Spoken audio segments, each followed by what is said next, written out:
اللہ تعالیٰ کی خوشنودی اور رضا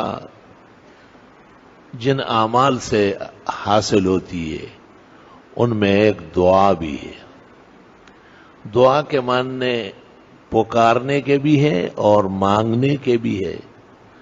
حق تعالیٰ کو پکارا بھی جاتا ہے اور اس سے مانگا بھی جاتا ہے. یسألہ من فی السماوات والارض، اس سے مانگتے ہیں جو کچھ آسمانوں میں ہے مخلوقات یا جو زمینوں میں ہے. کل یوم هو فی شأن، وہ ہمیشہ مشغول الوہیت ہے. کسی کو اٹھاتا ہے، کسی کو گراتا ہے، کسی کو معزز کرتا ہے، کسی کو مذلل کرتا ہے. اللہ تعالیٰ کی قدرت کے شؤون ہے، برکات اور جلوے ہے کہ اللہ کی الوہیت، خدائی، شہنشائیت مطلقہ وہ کار فرما رہتی ہے. اللہ تعالیٰ کا حکم بھی ہے کہ دعائیں مانگا کرو. ادعوا ربکم تضرعا وخفیا، عاجزی سے، بندگی سے اور آہستہ. علماء کہتے ہیں افضل الاذکار والدعوات والتخفیہ، بہترین ذکر و دعا آہستہ ہے. فتاوی بزازیہ میں ہے ولا یجہر بها الا احیانا تعلیما، جہر کبھی کبھی لوگوں کی تعلیم کے لیے، ترغیب کے لیے ہو. امام اعظم سے عالمگیری زلت القاری میں منقول ہے الاصل فی الدعوات والاذکار التسریہ، اصل ذکر میں یا دعا میں آہستگی ہے جو تیرے اور تیرے رب کے درمیان راز ہو. انبیاء کا ذکر اللہ کرتے اذ نادى ربه نداء خفیا، زکریا علیہ السلام نے آہستہ دعا مانگی.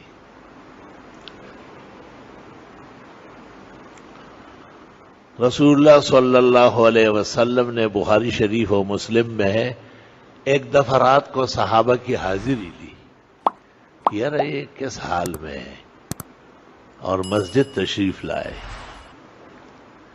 تو ابو بکر صدیق کو دیکھا کہ بہت آہستہ گم سم کھڑے ہیں اور نماز پڑھ رہے اور تلاوت کر رہے.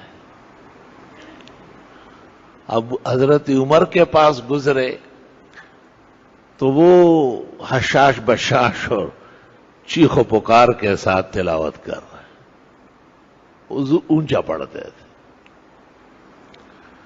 صبح آپ نے ہر دونوں سے پوچھا اور ابو بکر صدیق کو کہا کہ ایسے آہستہ، ایسے بالکل گمسم.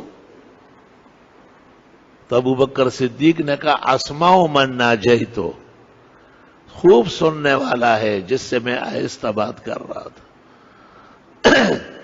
آپ نے کہا ارفع من صوتک قلیلا، تھوڑا سا آواز اٹھا لے.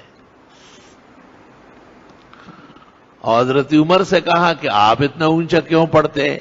تو فرمایا اوقظ الوسنان واطرد الشیطان، سوئے ہوئے کو جگانا ہے، شیطانوں کو بگانا ہے. آپ نے کہا اخفض من صوتک قلیلا، تھوڑا سا آواز نیچے کرو. علماء دین نے اس سے استدلال کیا ہے کہ کسی مسئلے کے دونوں پہلو ہو سکتے ہیں. ایک طرف بھی دلائل ہے، ابو بکر صدیق کہتے اللہ سننے والا ہے، جتنا بھی آہستہ ہو ان سے تو نہیں چھپتا. آپ نے اس پر اکتفا نہیں کیا، فرمایا نہیں آداب ہے، تھوڑا آواز اٹھاؤ. اور حضرت عمر کے بھی مقاصد جلیل القدر تھے، نائمین ادھر ادھر لڑک رہے تھے، ان کو جگانا تھا. وجہ اٹھو اٹھو، پاسا پاسا، تھوڑی سی تلاوت ہو جائے تو اچھی بات ہے. آپ نے کہا نہیں، پھر بھی آواز کم کر لو. اصول سے کسی غرض کے لیے نہیں ہٹو گے، اصول مسلمہ ہے جس کو ہم کہتے ہیں آسان زبان میں ڈسپلن کا خیال رکھنا پڑے گا. احکام شرع میں تو ڈسپلن 100% بھری ہوئی. ڈسپلن کا لفظ جس نے ایجاد کیا ہے وہ آ کے یہاں پانی بھرے. اسلام میں کتنا زبردست ڈسپلن ہے، ہر ادا کو محمود اور معمور کیا ہوا ہے. مثلا یہ بھی ڈسپلن ہے، رات کی عبادت تو کسی پر فرض نہیں ہے نا، سنت نفل ہے، اختیاری ہے. لیکن اپنے لوگوں کا اختیار بھی صحیح استعمال ہونا چاہیے. دن رات ہم دین بیان کرتے سمجھاتے تو اپنے طالب علموں سے نہیں پوچھیں گے آپ رات کو کب سوتے کب اٹھتے. تجھ میں اور بازار کے لوگوں میں، تجھ میں اور ریڑھی چلانے والوں میں، تجھ میں اور بینکروں میں کیا فرق ہے؟ پھر یہ آپ اٹھا کرے، جاگا کرے، تھوڑے ذکر و تسبیح تلاوت کچھ نوافل پڑھے، لیا جائے گا تجھ سے کام دنیا کی امامت کا. تو طالب یہ نہیں کہہ سکتے کہ جی میں تو 5 نماز فرض پڑھتا ہوں اور اس کے ساتھ سنتیں بھی، اور آپ جو درس دیتے ہیں ان کو یاد کرتا ہوں. یہ اس کا ثمرہ اور پھل کہ آپ کی تسبیحات محفوظ ہو، آپ دیر تک مسجد میں رہے، طویل دعائیں مانگے، اور جو کام کرنے کے ہیں ان میں ایک رات کو جاگنا، سونے سے پہلے 8 رکعت قیام اللیل، اور سو کر کے اٹھے 12 رکعت تہجد. ابو حنیفہ کہتے ہیں مجھے اس میں شک ہی نہیں ہے کہ تہجد 12 رکعت. تو شاگردوں نے کہا کبھی وقت نہ ہو، فرمایا 2 رکعت بھی بہت ہے، نہ پڑھنے سے تو بہتر ہے. بخاری شریف پڑھنے والوں پر واضح ہے کہ نبی سے بہت مشکل سے 12 رکعت سے کم تہجد ثابت ہو.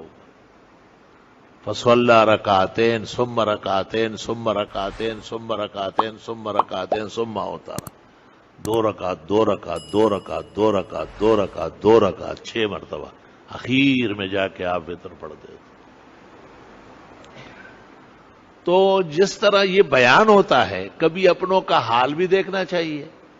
خوش بھی ہوتے ہیں باعمل لوگ، رغبت ہو جاتی ہے بھئی استاد ہماری خبر لے رہے، دیکھ رہے ہمیں.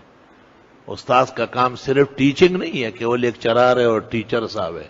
استاذ کا کام اول سے اخیر تک دیکھنا ہے، اس کی اداؤں پر بھی نظر رکھنا ہے، اس کی آمد و رفت پر بھی نظر رکھنی. حضرت اقدس محدث العالم شیخنا و وسیلتنا الی اللہ حضرت اقدس مولانا محمد یوسف صاحب بنوری فرماتے تھے علم تو اللہ دے دے گا، وہ ہماری وجہ سے تھوڑا ہی آئے گا، ہمیں تربیت کا خیال رکھنا ہے. بس وقت پر آنا، صحیح طرح بیٹھنا، اور جتنے بیٹھنے کے آداب ہے. آہا سبحان اللہ. ایک صحابی سے آپ بہت محبت کرتے تھے، بہت زیادہ، صحابہ حیران رہتے تھے. کچھ دن جب گزر گئے تو آپ تشریف لے جا رہے تھے، پوچھا کہ یہ کیا تعمیر ہو رہی ہے؟ کہا جی اس کا بنگلہ بن رہا ہے. آپ بالکل خاموش واپس آئے اور چہرے انور پر افسردگی اور غم کے آثار دیکھے گئے. صحابہ بھی بہت غمگین ہو گئے. وہ جب آئے بیٹھے، حضرت صلی اللہ علیہ وسلم نے چہرے انور موڑ لیا ان سے. وہ دوسرے وقت میں اس طرح بیٹھے، آپ نے چہرہ ادھر موڑ لیا. اب ظاہر ہے ان پر تو قیامت آ گئی. صحابہ نے کہا ہمارے ساتھ جا رہے تھے اور اچانک پوچھا کہ یہ کیا بن رہا ہے، تو ہم نے بتایا کہ آپ کا مکان بن رہا ہے. اس کے بعد خفگان کا اثر بہت زیادہ ہے. اس نے جا کر کے خوب جو ہے نا اس کو مسمار کر کے تس نس کرا کے گرا دیا، جیسے پہلے کچا و خام تھا اس طرح کر دیا. اب دیکھو ڈسپلن بھی ہر ہستی کا اس کے مطابق ہے. کوئی کسی کو نہیں کہہ سکتا کہ آپ مکان گرائے نہ بنائے، جائز ہے. اس صحابی کے لیے دنیا کی محبت زہر تھی، بڑھ رہی تھی، اور اندیشہ تھا کہ آخرت سے پیچھے ہٹ جائے. جب آخرت سے آدمی پیچھے ہٹے گا تو مومن تو رہے گا ہی نہیں. منافقین کی ایک جماعت زہریلی موجود تھی. آپ نے صحابہ کو نہیں کہا کہ تم مکانات نہ بناؤ، اس کے لیے اس وقت ناموزون جانا گیا، چونکہ نبی وحی کا پرستار ہے. وہی کسی سے ڈرتا نہیں ہے، اور نہ پیغمبر کسی کا خوف کھاتا ہے کہ جی لوگ کیا کہیں گے. جی مکان بنائے لیکن ایمان نہ بیچے، مکان بنائے مگر قبر کا خیال بھی رکھے. ترمذی شریف میں تو ہے کہ زمینیں اور پلاٹیں زیادہ نہ خریدا کرو، آخرت بھول جاؤ گے.